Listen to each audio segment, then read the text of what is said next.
Madrid, 1656. Deep within the halls of the Royal Alcazar Palace, a painter stands before a massive canvas. His brush moves slowly, deliberately. Around him, nobles, servants, a child, a dog. At first glance, it looks like an ordinary family portrait. But look closer, and nothing makes sense. Why is the painter inside the painting? Why do the king and queen appear only as a reflection? And why does the gaze of every figure seem to follow you, the viewer? This is Las Meninas, one of the most mysterious paintings ever created. And for over 350 years, it has refused to give up its secrets.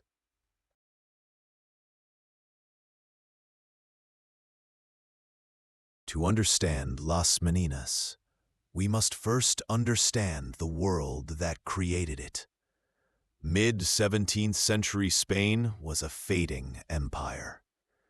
Once the most powerful nation on earth, its glory was crumbling under wars, debt, and political decay. At the center of this fragile world stood King Philip IV, a ruler obsessed with power, etiquette, and image.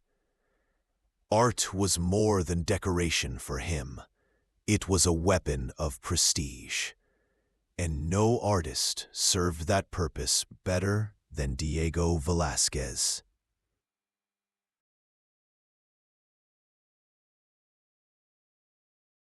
Velázquez was not just a painter. He was a court insider, a confidant of the king. Over 3 decades, he painted the royal family again and again, capturing their triumphs and tragedies. But his role went far beyond art. He organized royal ceremonies, advised on cultural policy, even negotiated diplomatic affairs. To Philip, Velázquez was more than an artist.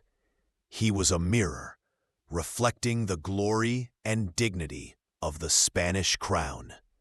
And yet, behind the surface, Velázquez was quietly challenging everything the monarchy stood for.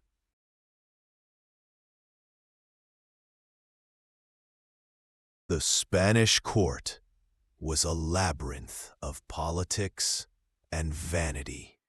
Power was a performance, and appearances were everything. Artists, poets, courtiers, all played their part in the theater of monarchy. Velázquez mastered this game. He painted not what the royals were, but what they wanted to be. Yet even as he served their image, he began weaving subtle questions into his art. Questions about power, perception, and the very nature of reality.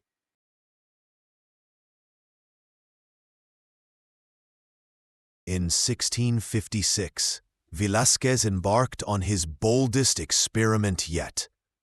He would paint not just a royal portrait, but a meditation on art itself, a puzzle of identity, perspective, and truth. He placed himself inside the painting, a daring move in an era when artists were seen as servants, not equals. He blurred the line between subject and observer, art and reality. And he created a scene so complex that scholars are still debating what it means. Las Meninas was not just a painting. It was a question, one that no one has fully answered.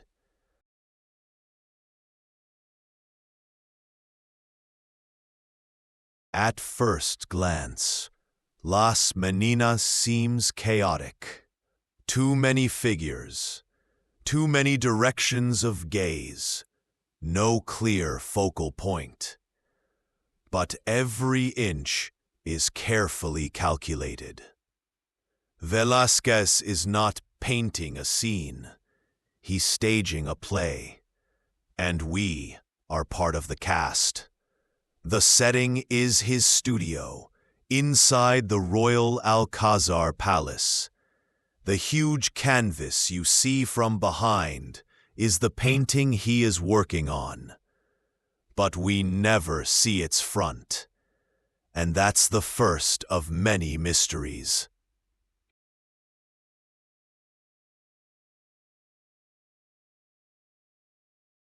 At the center stands Infanta Margarita Teresa, the 5-year-old daughter of King Philip IV. She is the bright heart of the painting, innocent, graceful, and the embodiment of royal lineage. Around her are her attendants, Meninas. Maria Agustina Sarmiento offers her a drink, while Isabel de Velasco bows respectfully. 2 dwarfs, Marie Barbola and Nicolacito Pertusato, stand nearby, symbols of the Habsburg court's fascination with physical difference. A dog lies lazily at their feet.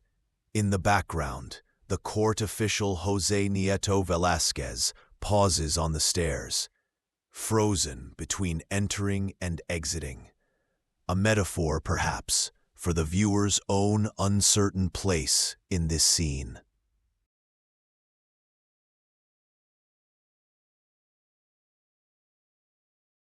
And then there's the strangest element of all, the mirror.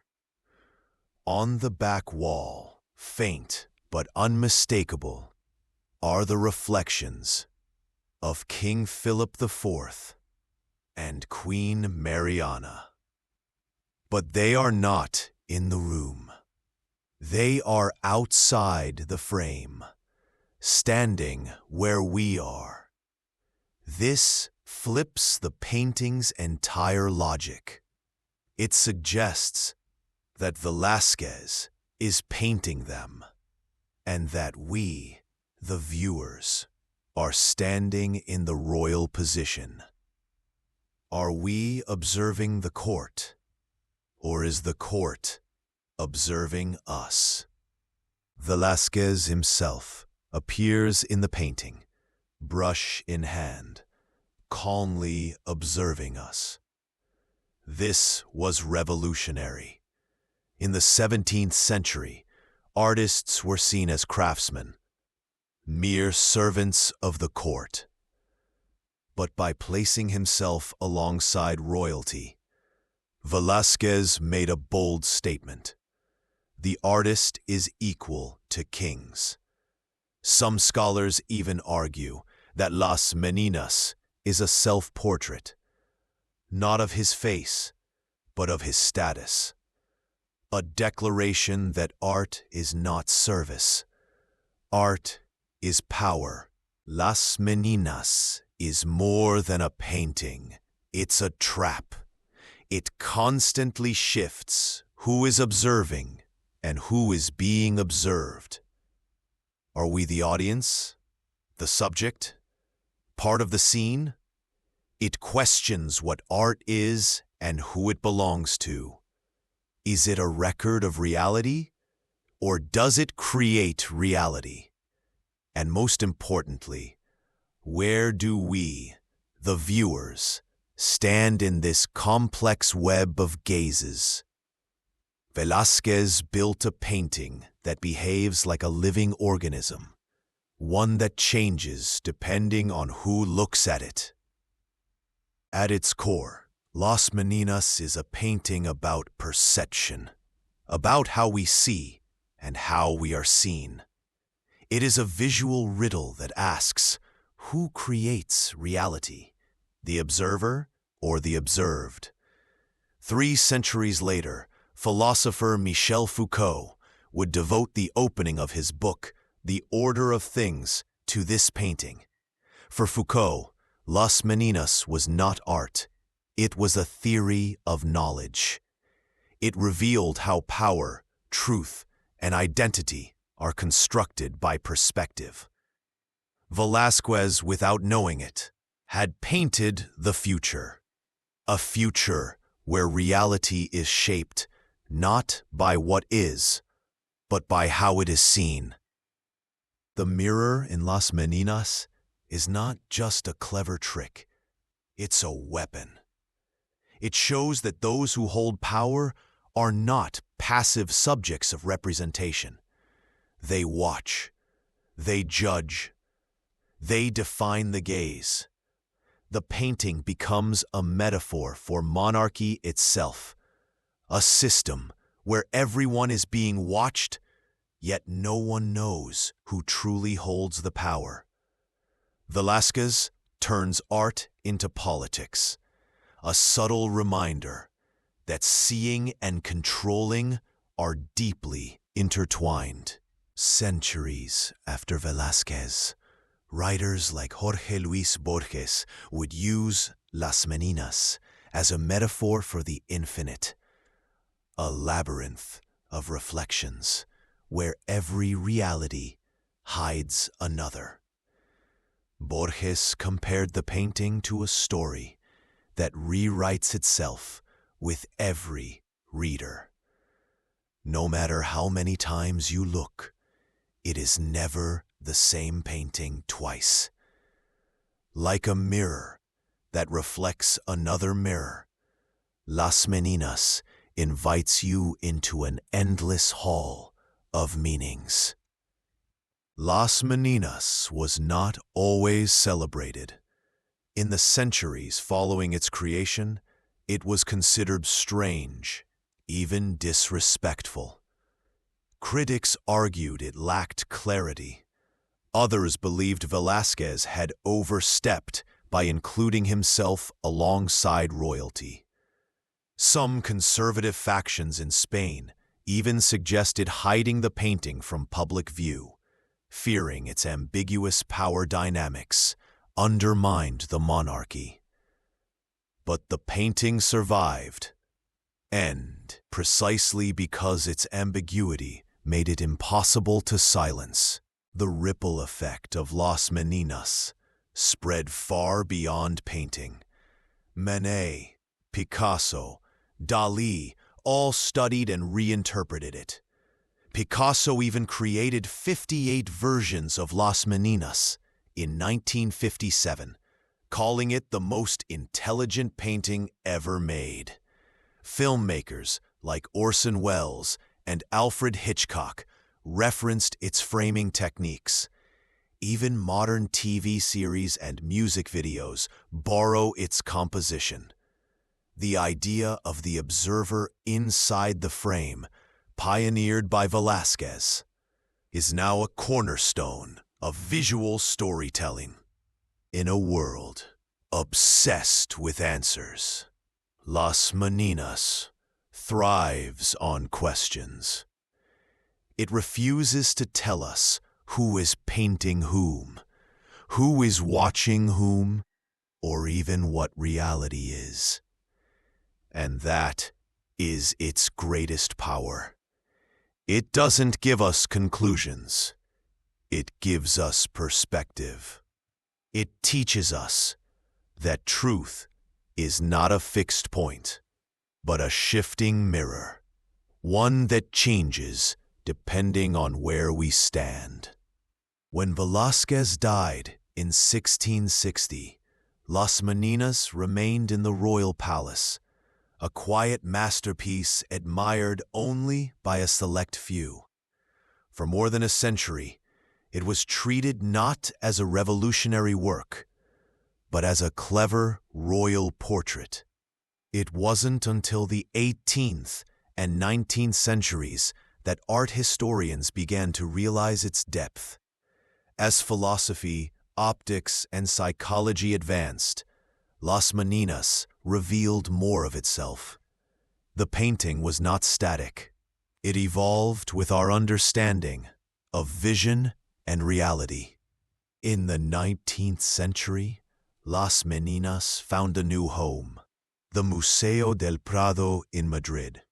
Here, it became the crown jewel of Spanish art, a pilgrimage site for artists, philosophers, and curious minds from around the world. Picasso visited it and called it the greatest painting ever made. Dalí studied it obsessively, calling it a mathematical hallucination. And every year, millions of visitors stand before it, trying and failing to solve its puzzle. Surprisingly, Las Meninas has even influenced science. Its complex structure of gaze, reflection, and perspective has been used in cognitive psychology to study how humans process visual information.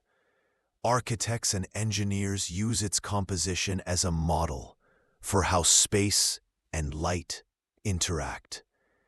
Even AI researchers have analyzed its layers to understand how perception and context shape meaning, proving that Velázquez's masterpiece is as relevant to algorithms as it is to aesthetics.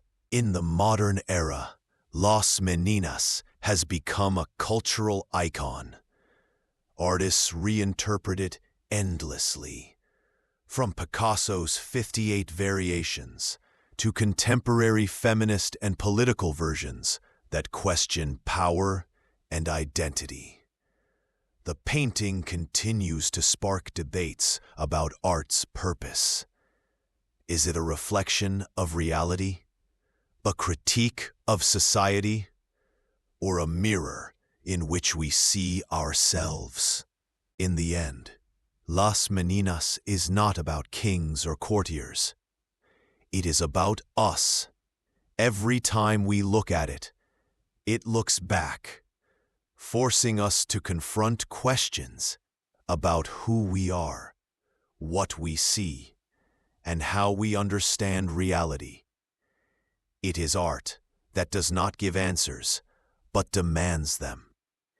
It is not a window into the past, but a mirror of the present, one that reflects our desire to know and our inability to truly see. Over 350 years later, Las Meninas remains unsolved, and that is its greatest triumph.